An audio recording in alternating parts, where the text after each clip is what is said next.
శ్రీమాత్రే నమః. పరీక్షిత్ మహారాజు ధర్మరాజు మానవుడు. ధర్మరాజు కంటే కూడా ఎక్కువ పేరు ప్రతిష్టలు సంపాదించి సుపరిపాలన చేస్తూ ఉంటాడు. అయితే ఒకరోజు వేటకి వెళ్ళేటప్పుడు ఆయుధాగారం వైపు చూసినప్పుడు అతన్ని ఒక కిరీటం ఆకర్షిస్తుంది.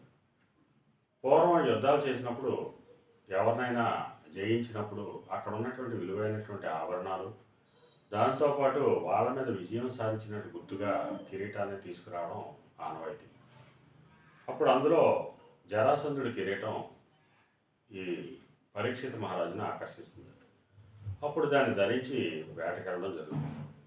ఆ వేట అలా సాగుతుండగా కొంత దూరం అడవిలో తప్పిపోయిన తర్వాత ఈయనకి దాహం వేయడం. అప్పుడు ఒక మునీశ్వరుడు తపస్సు చేసుకుంటుంటే ఈయన పిలిచినా పలకపోతే పైన ఉన్నటువంటి కిరీట ప్రభావం వల్ల ఆ జరాసంధుడికి ఉండేటువంటి అహంకారం ఈయనలో ప్రవేశించి పక్కనే ఉన్నటువంటి సచ్చినటువంటి సర్పాన్ని ఆ మునీశ్వరుడు మెడలో వేయడం జరుగుతుంది. దానికి వెంటనే ఆ మునీశ్వరుడు భార్య వచ్చి చూసి తన భర్త మెడలో పాము ఉందని చెప్పి భయపడి మరణించడం జరుగుతుంది. ఆయన కుమారుడు ఇటువంటి దాన్ని నువ్వు చేసావు కాబట్టి ఈ సర్పం కాటుతోనే నువ్వు మరణిస్తావు అని చెప్పి పరీక్షిత్ మహారాజుని శపించడం జరుగుతుంది. ఆ శాపం అయిపోయిన తర్వాత ఈయన అంతఃపురానికి వచ్చేస్తారు.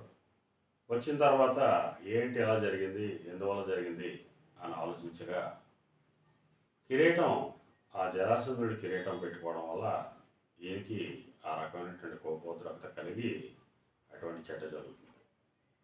దీని నుంచి తప్పించడానికి పరీక్షిత్ మహారాజు యొక్క కుమారుడు జన్మేజయుడు ఎన్నో రకాలుగా ప్రయత్నం చేయడం జరుగుతుంది. సకల హోమాలు అన్నీ చేయడం జరుగుతుంది.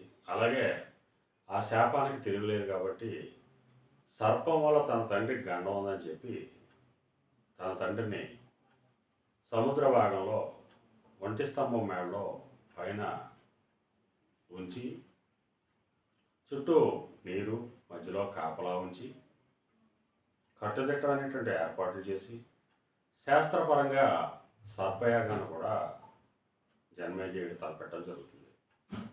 ఆయన సర్పయాగం చేస్తుంటే మహా ఋషీశ్వరుల చేత సర్పయాగం జరిపించినప్పుడు మహా సర్పాలన్నీ కూడా వచ్చి ఆ యాగంలో పడిపోతూ ఉంటాయి. అయితే ఆ సర్పయాగంలో తక్షకుడు అనేటువంటి సర్పం ఇంద్రుడి యొక్క మిత్రుడు, ఆయన తప్పించుకోవడం జరుగుతుంది. ఎన్ని సర్పాలు మరణం కరెక్ట్ కాదు అని చెప్పి ఆపడం జరుగుతుంది యాగాన్ని. ఇంత జీవహింస తగదు అనేటువంటి సూచన ఇంద్రుడు జన్మేజయుడికి కలిగించడం వల్ల ఆ యాగాన్ని ఆపడం జరుగుతుంది. అప్పుడు తక్షకుడు నిమ్మకాయలో ప్రవేశించి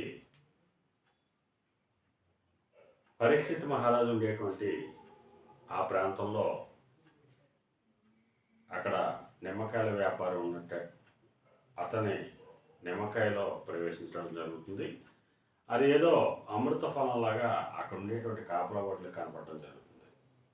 దాన్ని పరీక్షిత్ మహారాజుకి తీసుకెళ్ళడం జరుగుతుంది.